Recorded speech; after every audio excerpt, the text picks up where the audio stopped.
The Last of Us Season 2, Episode 4 Breakdown, Love, Blood, and the War Brewing in Seattle. Welcome back to our channel Movie Creepers. Episode 4 of The Last of Us Season 2 delivers one of the most emotionally charged and thematically layered entries yet. Through chilling flashbacks and gut-wrenching present-day events, the episode deepens the world's brutality while exploring the fragile bonds that still tether its characters to hope. From the origin of the WLF under the ruthless Isaac Dixon to the evolving relationship between Ellie and Dina, the hour blends raw violence with moments of tenderness. As lines blur between love and survival, the story barrels forward toward an inevitable, explosive confrontation. Before we jump into the exploration, don't forget to hit that subscribe button so you never miss out on future videos. Thank you. Let's begin.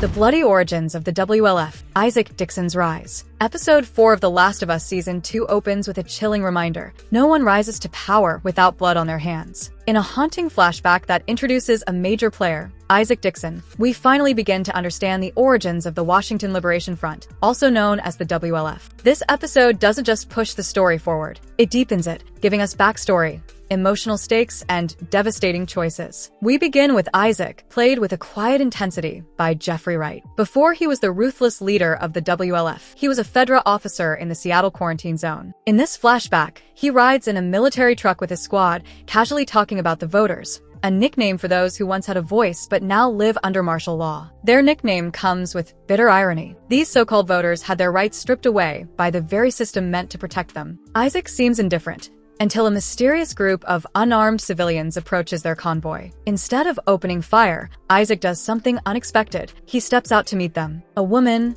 Hanrahan, recognizes him by name, setting off alarm bells.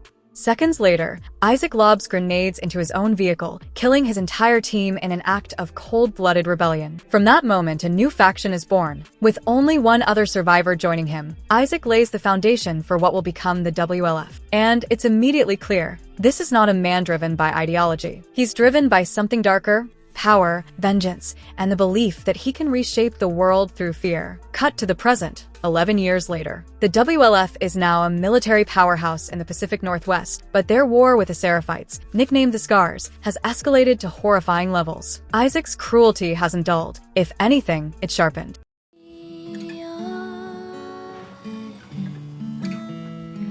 Ellie and Dina, a love that endures the end of the world. But the heart of the episode lies with Ellie and Dina, whose journey through Seattle continues to test them physically and emotionally. After the brutal loss of Joel, Ellie has been consumed with revenge. Dina, ever the emotional anchor, walks beside her not just as a companion but as a reminder that love is still possible, even now. As they navigate the ruins of the city, they stumble into a music store to wait for nightfall. What follows is one of the most emotionally resonant scenes of the season. Ellie finds a guitar, an old memory of Joel, and starts to play.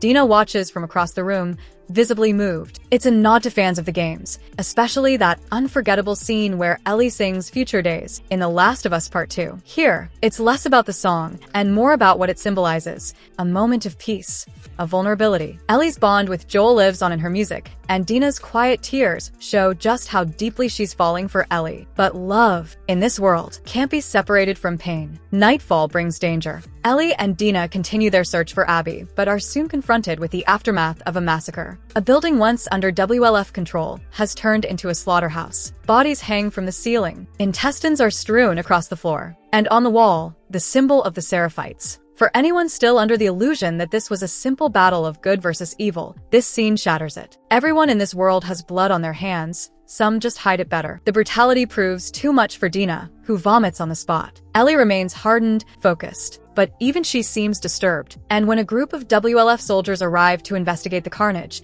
Ellie and Dina are forced to fight their way out.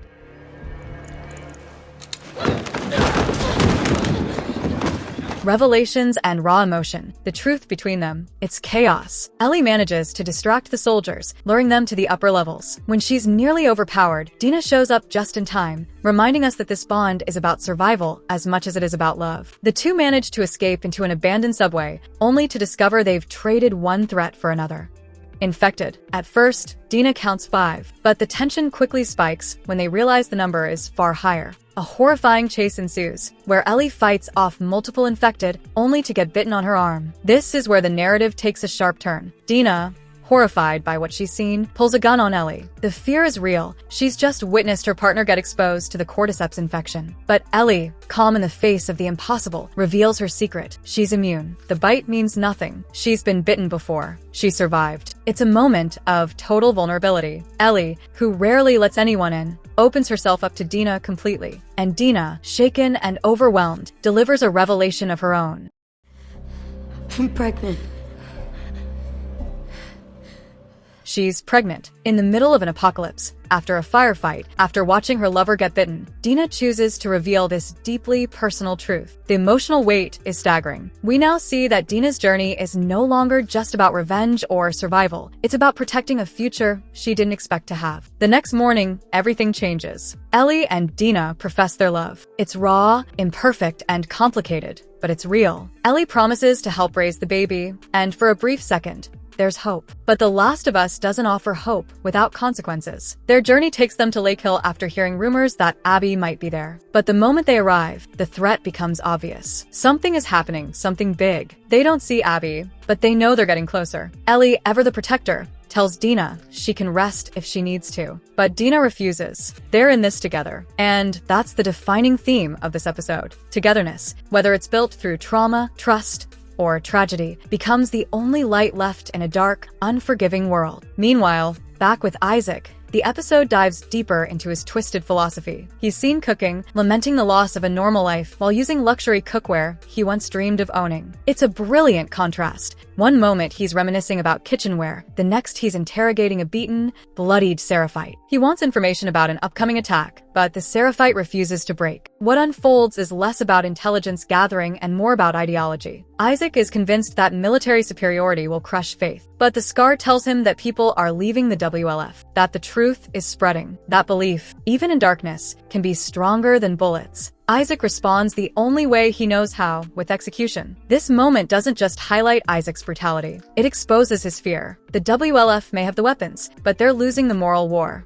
And that terrifies him. In the end, episode 4 sets the stage for an explosive second half of the season. Ellie and Dina are just chasing Abby. They're wrestling with humanity, navigating love, grief, and guilt. The WLF and the Seraphites are on a collision course, each more desperate than the other. And Isaac, now fully revealed, is a terrifying reminder of what power looks like when it's built on betrayal. From emotional ballads in dusty music stores to horrifying battles beneath the city, The Last of Us Season 2 continues to blend beauty and brutality with surgical precision. Episode 4 isn't just another chapter. It's a mirror, reflecting what people become when the world falls apart. And with just a few episodes left, the question is no longer who will survive, but what will be left of them when it's over.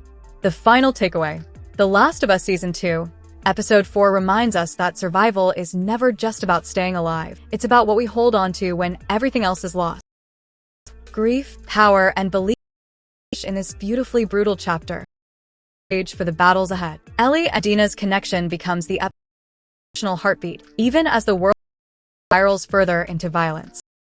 Choice, the characters drift further and closer to who they must become. As war looms and secrets unravel, one truth remains: no one escapes this world unchanged. Let me know what you think. Like this video if you agree, subscribe for more discussions, and comment your thoughts below.